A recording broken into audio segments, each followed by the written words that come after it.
Hello, welcome to Jamie's Stories. This is my third video, and just to give a little intro, I decided to create this channel because I love having coffee with girlfriends. It's just so refreshing to get together, talk about whatever. It's healing, it's fun. And when I get back to my life, family, work, I just feel refreshed. So I decided to create this channel based on that idea. Like, we're having a coffee session talking about life. So if you already have your drink, let's go ahead and take a sip of our drink.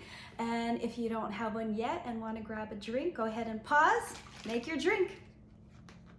So I am drinking, I don't have coffee. It's getting hot and I don't have time right now, so I'm drinking coconut water from Trader Joe's. I shop at Trader Joe's several times a week, and just recently I was with my sister-in-law in LA. She said coconut water is a great way to hydrate. So I'm super thirsty, so hydration we go.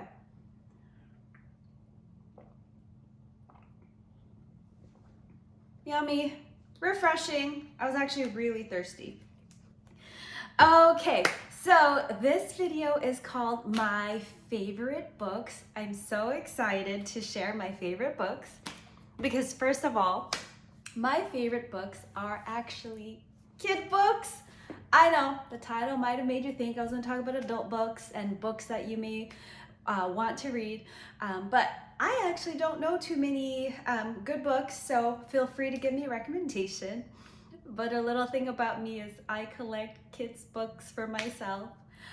My son has a lot of books, but there is a section up in my closet to the right where it's a bunch of kid books that is just for me and that no one else can touch because I don't want them to get ripped or anything. So I'm just gonna show you my stash. So just a bunch of cute kid books up there.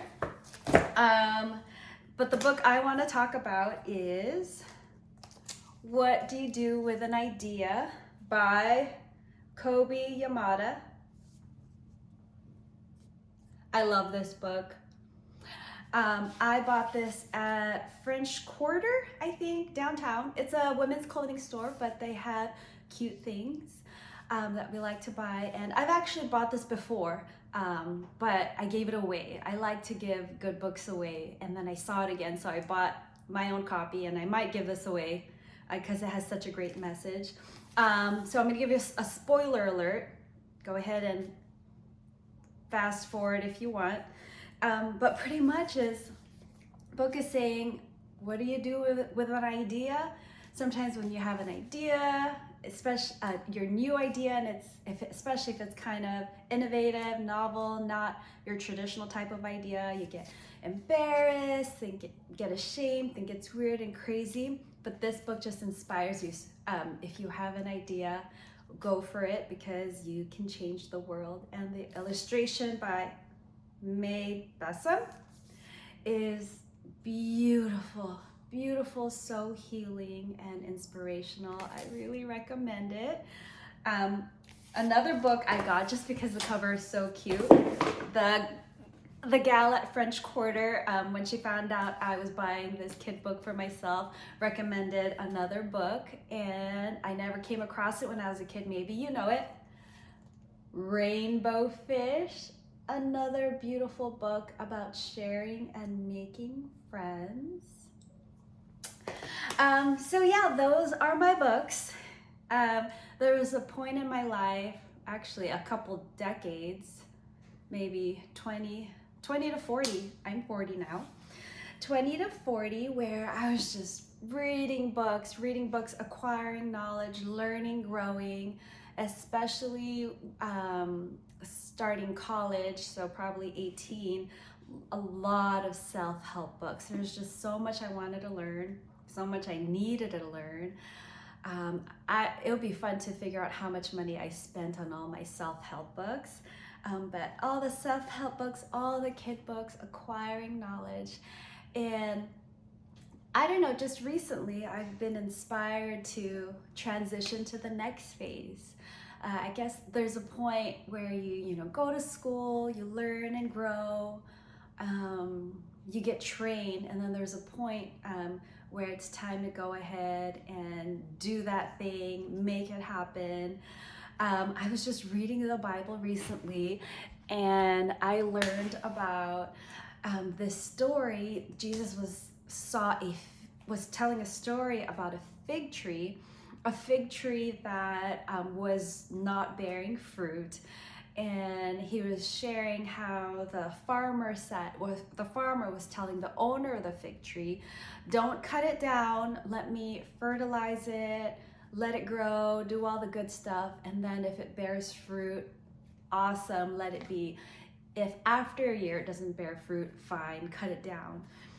And I love it because this story makes me think of where it's time where, all right, we've fertilized our life, we've learned and grown. Now it's time to bear fruit in our life. Now it's time to make things happen. For me, I've been to therapy for pretty much all of my adult life, and it's time to go into the world, make things happen, gain the muscles, live, work, and not fall apart every month or every year or every week. It's time to build those muscles, and I have those muscles. I've had those muscles for about a year now, and it feels good to just go and live. And that might seem so normal to say, but for someone who's been stuck in deep depression, anxiety, all that tough stuff in life, it's like I could breathe again. It's like I was underwater and just I could breathe again. I could breathe again. I could breathe for the first time. I could see the tree. I can enjoy it. I can enjoy it for a long time, because these joyful moments in my life, they were just moments. It'll be like a moment of joy, then crash, moment of joy, then crash. And I just didn't want to live that way anymore.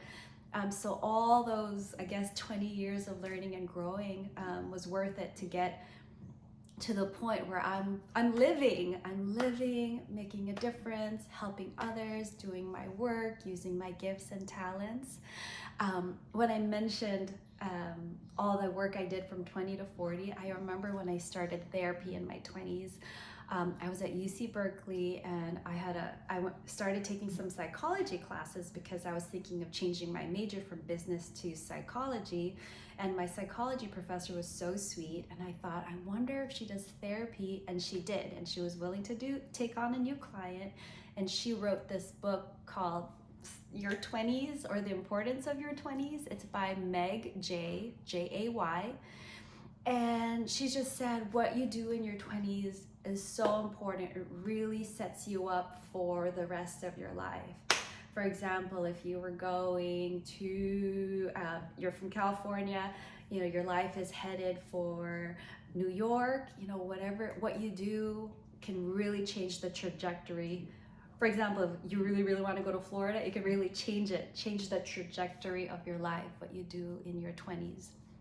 So I worked so hard in my 20s. I just wanted to party, and that's not how my life ended up.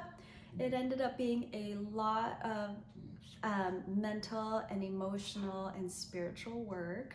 All that work is paid off. Now I'm excited for some physical work, making things happen in the real world, and working out. I'm super excited to get strong muscles, keep my bones healthy, especially as I get older. So yeah, I think I'm going to end there. Just wanted to share my favorite book. What do you do with an idea? It's the sweetest book ever. And just, I guess I'm pretty excited being 40 now, 40, and people have always said you'll be more confident in your 40s, and I feel it feels great, but I don't think it just came naturally through all that work. And also I have made a conscious decision to give up all the low self-esteem, insecurity, all that, because after a couple decades, after the 20s and 30s, I realized, oh my gosh, I am very insecure, have low self-esteem. I want to give that up so I can stop thinking about myself so much and make a difference in the world. So if you have an idea, go ahead and protect it, let it grow, and there is a time where it's time to make your idea happen, put it into the world, do that thing, whatever it is that you do. It's not just an idea or your typical dreams and ideas you may think of. Whatever it is that is meant for you to do, go for it. All right, and at the end of the video, I like to take another sip of my drink. I hope you've been sipping your drink throughout the whole video. Couple more sips of the coconut water.